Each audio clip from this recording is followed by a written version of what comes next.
Olá pessoal, como vocês estão? Espero que estejam todos bem. Então aí dando continuidade, a gente já vai para a nossa nona PNP.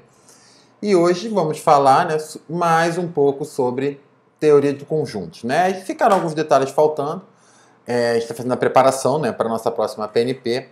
E aí alguns detalhes ficaram faltando, então a gente vai aprimorar esses detalhes e já dar um tratamento um pouco mais formal, tá?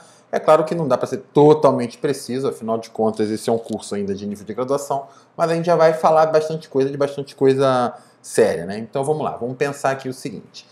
Primeiro, um conceito que ficou para trás foi o conceito de conjunto das partes, tá? Então qual que é a ideia do conjunto das partes? Então assim, primeiro eu vou definir isso para conjunto finito, tá bom? Imagina que eu tenho um conjunto finito, e aí eu quero pensar no conjunto de todos os subconjuntos daquele cara. Será que eu consigo criar isso assim de maneira tão simples? Na verdade, não. Para poder criar esse conjunto, eu vou precisar colocar um axioma, que o nosso livro chama de axioma das potências, porque ele chama de conjunto das potências, mas eu vou usar a notação mais moderna, que é conjunto das partes, tá? Então eu preciso inserir aí um novo axioma para poder pensar nesse conjunto de todos os subconjuntos de alguém. É claro que esse conceito ele naturalmente pode ser estendido para um conjunto com infinitos elementos, mas eu não quero que vocês extrapolem para esse ponto não, tá? Então aqui a gente vai ficar bem na questão de conjuntos finitos, tá? Eu sei que eu não defini também a diferença entre conjunto finito e conjunto infinito, mas isso também é para um curso um pouco mais avançado, né? Para falar de teoria dos conjuntos mesmo, isso vai lá para frente, né? Na verdade, eu não defini nem a quantidade de elementos no conjunto, a ideia de cardinalidade. Daqui a pouco eu vou observar que a gente está levando isso na intuição e vamos continuar levando isso na intuição. Beleza? Então, assim, para poder a gente pensar, né? Vamos fazer alguns exemplos, tá? E então, de novo, né? O que é esse conjunto das partes, né? Ele é o conjunto de todos os subconjuntos de um determinado conjunto. E ali eu observo que eu estou deixando na intuição, né? Aqui em cima, a ideia do número de elementos de um conjunto, né? Essa questão ela vai ficar aí para um curso mais avançado. Então vamos lá, né? Primeira coisa, vamos pensar aqui no nosso amiguinho vazio. E aí só para ilustrar, né? Deixa eu voltar aqui. A anotação que a gente vai usar é essa, tá? P de A. Então se eu tenho um conjunto A, o conjunto das partes de A eu vou chamar de P de A. E aqui eu estou escrevendo, né? P de A é o conjunto, né? Dos elementos X, que são conjuntos, tais que esses caras são subconjuntos do A. Então, né? Qual que é o conjunto das partes, né, do vazio, né? Deixa eu pegar aqui a minha caneta. Vou pegar o verde mesmo. Vamos ver se vai ficar, não. Vou pegar o preto, porque esse verde daqui é horroroso. Então, qual é o conjunto das partes do meu conjunto vazio, né?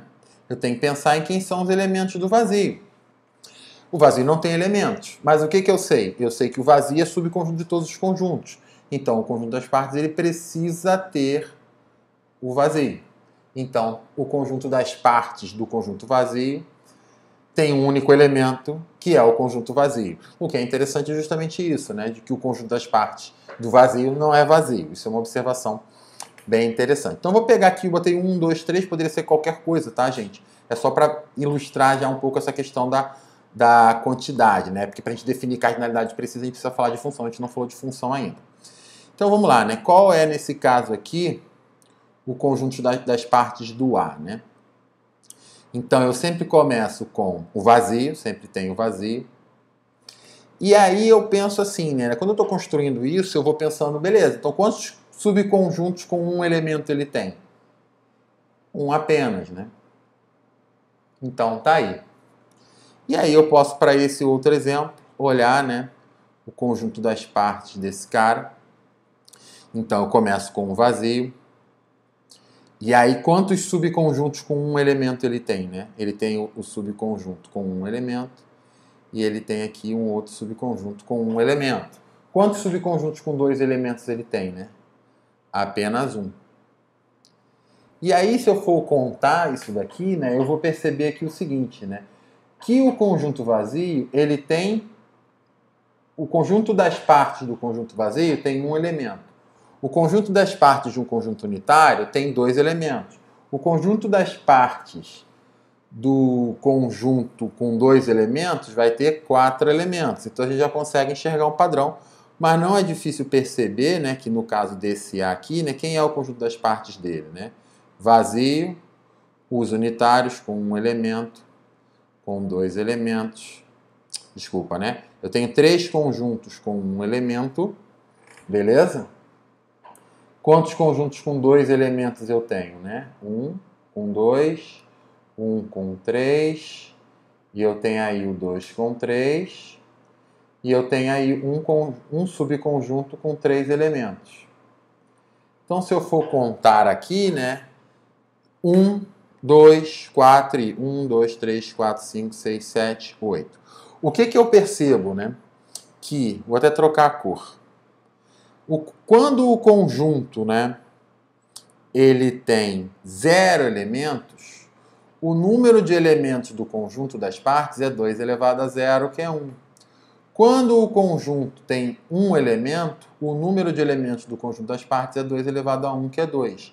Quando o conjunto tem 2 elementos, 2 elevado a 2, que é 4. E aqui a gente observa, ficou 2 elevado a 3, que é 8. Relembrando que eu ainda não coloquei de maneira precisa a quantidade de elementos do conjunto, mas a gente pode levar isso na intuição para poder ilustrar essa ideia.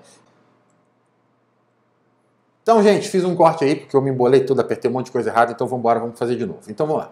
Prove que dado um conjunto finito com n elementos, o número de elementos do seu subconjunto das partes, do seu conjunto das partes será 2 elevado a n. Então, beleza. Assim, eu vou seguir isso de maneira intuitiva. Então, o que eu estou falando, né? O que a gente pegou do outro slide é o seguinte, que se eu tenho um conjunto A com n elementos, e aqui a quantidade de elementos do conjunto eu vou usar esse joguinho da velha, então, a quantidade de elementos do conjunto das partes do A vai ser igual a 2 elevado a n. Tá? Isso que eu quero provar. E como é que eu vou fazer isso? Por indução. Princípio de indução finita. Beleza? E então, o que eu vou fazer, né? Eu vou partir da seguinte ideia, né? Se eu faço n igual a 1, a primeira etapa, né? N igual a 1, ok, né? A gente já acabou de ver no último slide isso, né? Então, a segunda parte, né? Eu vou supor que vale para n, beleza? E aí eu vou pensar em n mais 1. Beleza? Então, como é que a gente vai fazer, né? Como é que a gente vai fazer aí essa brincadeira? Essa demonstração ela também é um pouco imprecisa, mas ela serve muito para ilustrar, né? Para ilustrar a nossa ideia. Se eu pego um n, um B, né? Seja um conjunto B, tal que B possui, né? A quantidade de elementos de B é igual a n mais 1. O que eu posso fazer, né? Eu posso mostrar sem muita dificuldade que eu posso pegar, por exemplo, um elemento de B qualquer, né? Seja Bzinho pertencente a B. Como ele tem mais um elemento, eu posso pegar um elemento dele. Eu posso mostrar sem dificuldade que esse B ele vai ser a união, tudo bem? Entre um conjunto unitário, que tem esse elemento, e um determinado conjunto C. Beleza? E aí, o que vai acontecer, né? Quando eu pegar e for fazer o conjunto das partes de B, eu vou colocar aqui todos os subconjuntos de B. Então, assim, né? Uma coisa que eu percebo aqui que não é difícil é perceber o quê? Que esse conjunto das partes, de B, ele vai ser o conjunto das partes de C, união com alguma coisa. Tudo bem?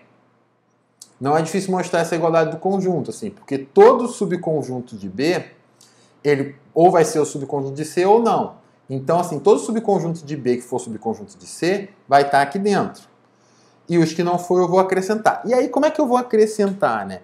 O que eu vou perceber é que sempre que eu fizer a união desse conjunto com um elemento das partes de C, isso vai gerar um outro subconjunto de B. Então, vamos pensar aqui, né? Quem é que vão ser esses caras, né? Vão ser o meu conjunto unitário Bzinho unido com xão, tal que xão pertence ao conjunto das partes de C. Então, o que eu fiz nessa demonstração? O que eu fiz aí? Eu quero encontrar todos os subconjuntos de B. Tudo bem? Então, o que eu percebo, né? A primeira coisa que eu percebo é que os subconjuntos de C vão ser subconjuntos de B. Então, eu posso escrever isso com esse par de C. E é que existem subconjuntos de B que não são subconjuntos de C. Quem é que são esses? São os subconjuntos de B que contêm esse elemento Bzinho. Então, como que eu vou gerar todos os caras possíveis? Fazendo a união desse Bzinho com um subconjunto de C. Um bom exercício é vocês tentarem fazer um exemplo disso. Vocês vão ver como isso funciona. E aí eu sei que eu não falei de cardinalidade e tal, mas se eu quero achar o número de elementos do conjunto das partes de B, como esse conjunto aqui e esse, né, eles não têm nenhum elemento em comum, o número de elementos dessa união vai ser o número de elementos do conjunto das partes de C, e eu vou chamar esse conjunto aqui de... mais o número de elementos, vou chamar esse conjunto aqui de D. De D. Quantos elementos tem o conjunto das partes de C? Pelo princípio de indução, 2 elevado a n. E esse cara aqui, né? Para cada elemento do conjunto das partes de C, eu estou gerando um subconjunto novo. Então vai ser 2 elevado a n também. E isso aqui é igual a 2 elevado a n mais 1. Tá? Eu sei que essa demonstração ela é um pouco confusa de entender, mas ela é uma demonstração importante. Então vale a pena vocês estudarem ela até que vocês entendam. Beleza? E aí, o próximo conceito que a gente vai ver na aula de hoje é a ideia de pares ordenados. Então, assim, eu vou dar uma definição precisa de par ordenado, porque assim, vocês já sabem o que é um par ordenado, então vamos ver qual é a definição da teoria de conjunto dos pares ordenados. Então, assim, né? Primeiro, eu também estou inserindo aí uma ideia nova, uma ideia de ordem, que ela só é possível, eu preciso de mais ferramentas da teoria de conjuntos para falar de ordem. Então, eu vou tratar a ordem de uma maneira, eu vou definir uma ordem. Lá na frente, no estudo avançado de teoria de conjuntos, a gente formaliza o que seria a ordem, né? Então, assim, né, eu pego um conjunto qualquer A, esse conjunto aqui é A, B, C, D, e o que significa colocar os elementos dele numa ordem? Então, eu vou criar uma ordem. E como é que eu crio uma ordem? Eu crio um conjunto novo com o seguinte artifício. Quem é que eu vou colocar nesse conjunto novo, né? Se eu quero que o D seja o primeiro, eu coloco o conjunto unitário D. Se eu quero que o A seja o segundo, eu coloco um conjunto com 2 elementos, em que um dos elementos é quem é o meu primeiro e o segundo elemento é quem eu quero que seja o segundo. Então dá para você ver intuitivamente. Então se eu quero que o terceiro seja C, o C ele vai aparecer a primeira vez no conjunto com 3 elementos. Se eu quero que o quarto seja B, o B vai aparecer a primeira vez num conjunto com 4 elementos. Então isso é um recurso interessante. Um bom exercício para vocês fazerem também é vocês, por exemplo, construírem esse conjunto para uma outra ordem. Isso vale a pena para ver se vocês entenderam a ideia de como é feito, né? Então, se o cara é primeiro, né, ele aparece em todos os conjuntos. Se o cara é o segundo, ele aparece, né, em todos os conjuntos com 2 ou mais elementos. Se o cara é terceiro, ele aparece em todos os conjuntos com 3 ou mais elementos. Se o cara é o quarto, ele aparece em todos os conjuntos com 4 ou mais elementos. É também uma outra forma de entender isso.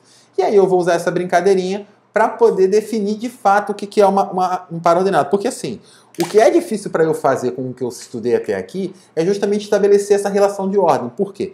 Porque se eu quero um par ordenado, eu quero um primeiro e eu quero um segundo.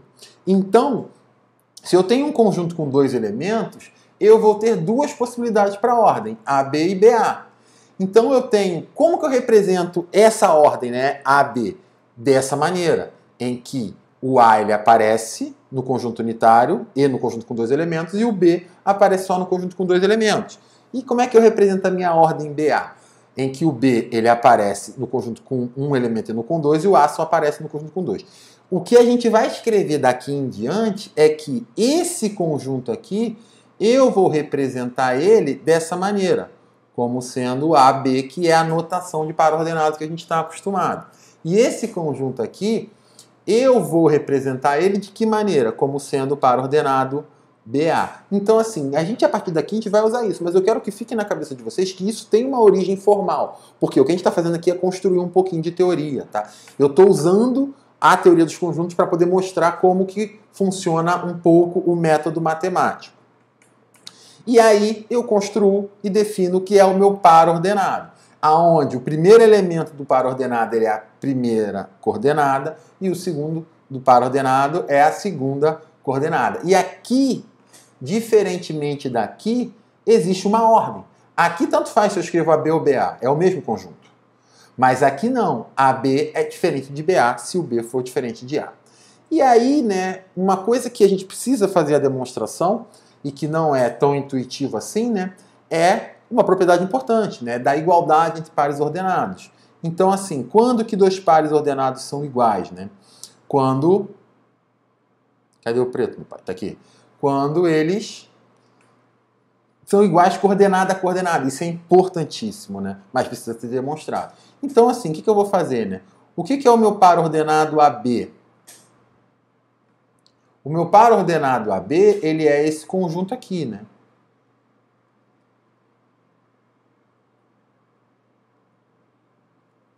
O que é o meu par ordenado XY? Ele é esse conjunto aqui, né? Unitário X e o conjunto de dois elementos XY. Então aqui o que eu percebo é o seguinte, tá? Que esse cara aqui eu disse que é igual a esse, então esses conjuntos têm que ser iguais. E o que a gente já observou, né?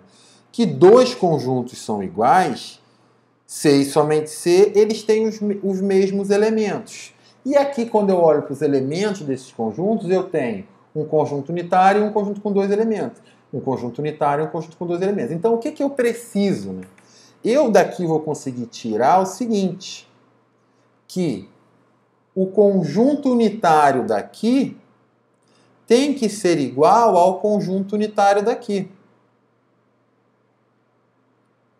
Eu não estou escrevendo muito por causa do espaço, tá, gente?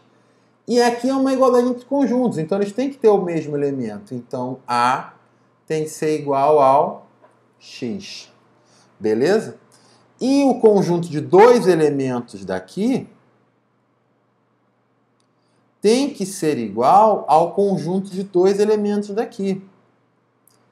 E como isso é uma igualdade entre conjuntos, eles têm que ter os mesmos elementos. Então, como eu já sei que o A é igual ao X, daqui eu concluo que o B é igual ao Y, tá? Então, isso é uma demonstração simples. Tem umas escorregadas de precisão, mas que passam batido aí. Se vocês quiserem uma demonstração mais precisa mesmo, tem lá no livro, no material que eu recomendei para vocês, beleza? E aí, com a ideia de par ordenado, eu consigo definir o produto cartesiano entre dois conjuntos. E o que vai ser o produto cartesiano entre dois conjuntos? Eu vou pegar dois conjuntos, um A e um B, e eu vou olhar o conjunto de todos os possíveis pares ordenados. Eu também não vou me alongar muito na construção desse conjunto, vou deixá-lo um pouco na intuição. Mas a ideia é que o produto cartesiano, ele carrega a ordem do par ordenado. E eu denoto o produto cartesiano desse jeito. E aqui, só para exemplificar, né, eu vou fazer o produto cartesiano entre esse conjunto A e esse conjunto B. Então, eu faço todos os pares ordenados. A melhor forma de fazer isso é na distributiva, né? Então, 1 com A, 1 com B, 1 com C. 2 com A, 2 com B, 2 com C. Então, construir aí o produto cartesiano entre esses dois conjuntos, tá? E algumas observações, elas são importantes, que a primeira coisa é que, essencialmente, na grande maioria das vezes, A cartesiano B é diferente de B cartesiano A, tá? Exceto quando A é igual a B, ou um dos dois é igual a vazio. Mas, em geral, se A é diferente de B e diferente de vazio, então, e o B também, né? Ambos têm que ser diferentes de vazio. A cartesiano B é diferente de B cartesiano, justamente porque agora a gente inseriu aquela ideia de ordem, né? Tem alguém que vem primeiro e tem alguém que vem depois. Se dois conjuntos são finitos, o número de elementos do produto cartesiano é o produto dos seus números de elementos. Como a gente observa aqui, ó, eu tinha um conjunto com 2, um conjunto com 3, a gente ficou um produto cartesiano com 6 elementos. E qualquer conjunto cartesiano com vazio, isso também vai ser igual a vazio. Esse é um bom exercício aqui. A gente refletir, né, sobre esse exercício aqui. Beleza, gente? Então, essa era a aula de hoje. Vou encerrar com a frase da nossa amiga Mônica, que virou um meme muito interessante, muito engraçado. Agradecer aí a presença que vocês, né, quem assistiu aí até o final. E eu sei que essa aula ela tá puxada, mas eu tentei fazer ela curta justamente para que vocês possam assistir ela mais de uma vez, porque as ideias são complexas. Então é isso. Agradecer e até o próximo vídeo.